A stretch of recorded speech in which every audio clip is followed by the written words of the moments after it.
I think the influence of my parents and family were very entrepreneur-minded. I think gave me the courage to know that I'm able to do it. And also through my career path, actually, I was a purchaser at Orange.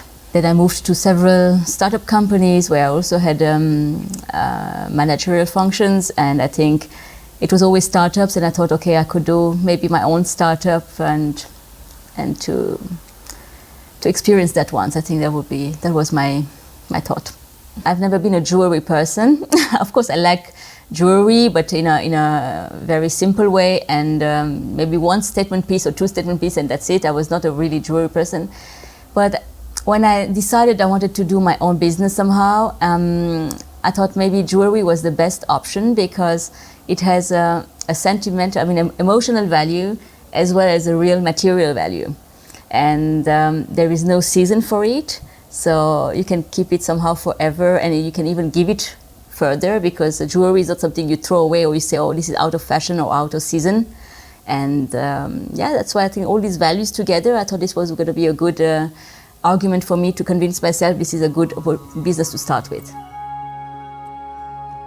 Karima Sundrani is the owner of the Sundrani Fine Jewelry, a small company in Zurich producing exquisite and one-of-a-kind pieces using precious and semi-precious metals decorated with gemstones from around the world.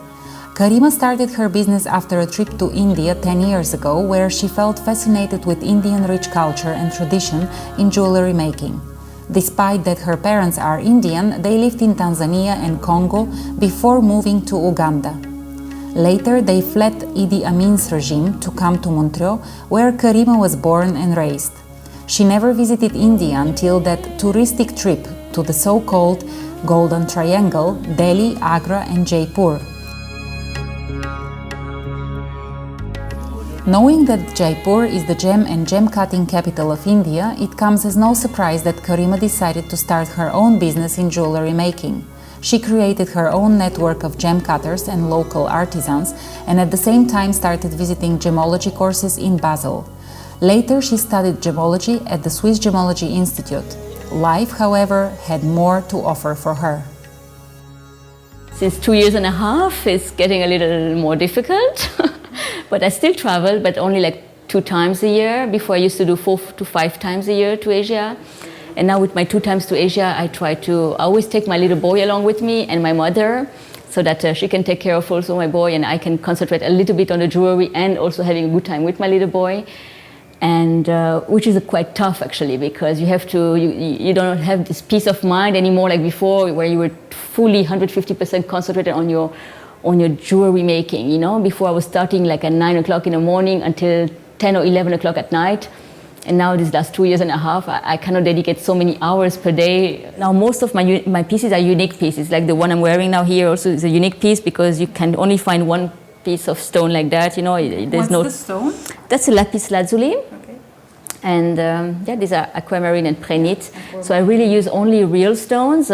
Beside managing her own business, designing jewelry, traveling to India, Karima is a mother of a 3-year-old boy and a single parent.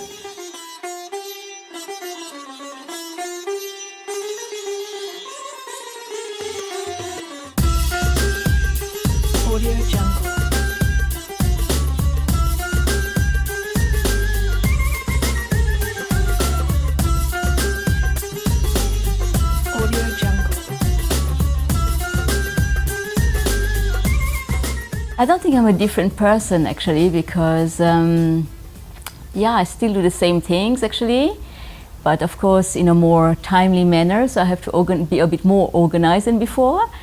But I think it's a joy to have a kid as well. Well, of course I have to manage my business, I have to manage my son, you know. I mean, there's a lot to think about and to organize, and of course dinner, like you said, yes, I always have to think about what's going to be for dinner tonight, you know, and after all that, actually, when he goes to bed, that's my only time for myself, actually, and that's where I can call girlfriends or my family, or do a few paperwork I have to do, or watch a little series on the TV, or just put my feet up and yeah, just for myself actually. That's the only moment. Actually, the evenings are very important. Audio Jungle.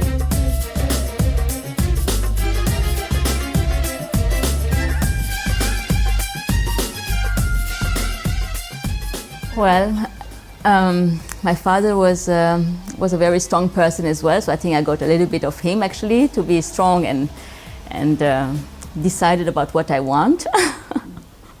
And so I think he taught me about being strong actually. I was lucky because I had another kind of relations with my ex-husband. He was always kind of proud of me and pushing me and being proud of who I was already, because I had another career before.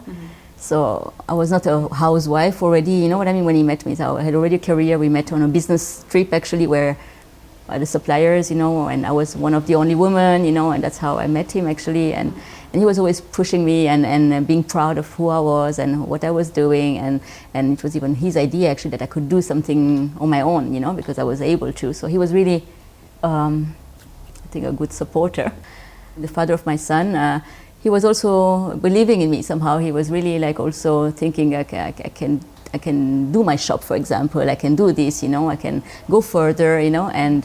But I had my pregnancy in between, of course, and that was not something I planned. Yeah. By the way, how did having a child change your attitude to life and work as well? I think it made me even a bit more vulnerable, actually. Not stronger, because I was always a strong person, actually. And it made me a little bit more softer. Now my mother is a very fashionable person. I mean, she's also in the physical structure, she's like my sister. I mean, she's like me, you know. She's very slim, and she's always, everything fits her so well. And whenever we buy something or it fits to her, it fits to me, you know, as well as the shoes. And it's like being a sister actually to her.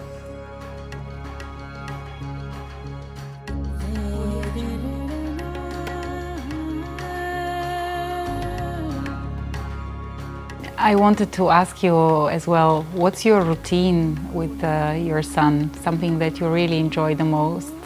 Just the two of you, it's like a secret thing, only the two of you that you do? Okay, yeah, we have something actually. That's our little routine, like you say, in the evenings when we go to bed. I mean, when he goes to bed, actually, I read him a story, you know. He wants 1 book, 2 books, and he negotiates 3 books, you know. But sometimes I say yes, sometimes not, depends on the time, you know. Well, I put him normally at between 7:30 and 8 o'clock in bed, and yeah, so I tell him this little story, read him this little story, and afterwards we just make a summary of the day actually. This is our little routine. If you have to choose and say, I have one lesson that I would like to teach my son in life, you know, something that he will remember me for, what would that lesson be? A lesson. Yeah, this is a difficult question, but I think respect is not a lesson, but I think it's a way of living. I think respect is very important.